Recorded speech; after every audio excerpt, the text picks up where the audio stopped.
शिवसेना राष्ट्रवादी संदर्भातला जो निर्णय आहे सुप्रीम कोर्टामध्ये तो 15 जुलै 16 आणि 19 तारखेला ज्या सुनावण्या होणार आहेत त्यात होण्याची शक्यता आहे. काय वाटतं सर तुम्हाला? बघा, आमची प्रामाणिक इच्छा आहे की सुनावण्या लवकरात लवकर झाल्या पाहिजेत आणि त्या दोन्ही पक्षांना न्याय मिळाला पाहिजे.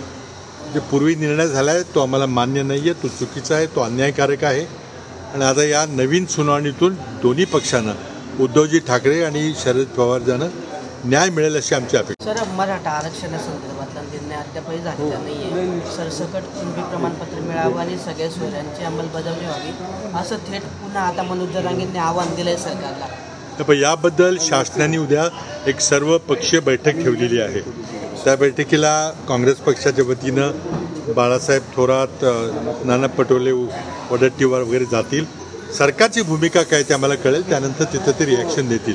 त्या मिटिंगच्या आधी काही बोलणं उचित ठरणार नाही. मनोज जरांगे पाटलांनी पुन्हा सरकारला इशारा दिला आहे की सरसकट कुणबीचे दाखले मिळावेत आणि सगळे सोयऱ्यांची नोंद अंमलबजावणी व्हावी. ठीक आहे, याच्यामध्ये स्वतः मंत्रिमंडळात लक्ष घालून आहेत सर्वजण.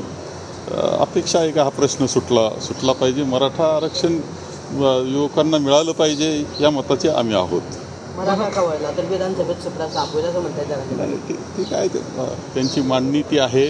त्यापेक्षाही काम झालं पाहिजे या दृष्टीनं आमची इच्छा आहे आणि आमचं सहकार्य त्यामध्ये आहे. शिवसेना राष्ट्रवादी संदर्भात 15, 16 आणि 19 जुलैला सुप्रीम कोर्टात निर्णय होण्याची शक्यता आहे. काय वाटतं तुम्हाला? कोणाच्या वाटतं होऊ शकतं. खरं म्हणजे आता खरी शिवसेना कोण, खरी राष्ट्रवादी कोण हे जनतेला जरी विचारलं तरी जनता सांगू शकते. म्हणजे सर्वसामान्य माणूस सांगू शकतो. ही वस्तुस्थिती आहे. आता याच्यात फक्त तो सुप्रीम कोर्टाने निर्णय देणं एवढंच अपेक्षित आहे.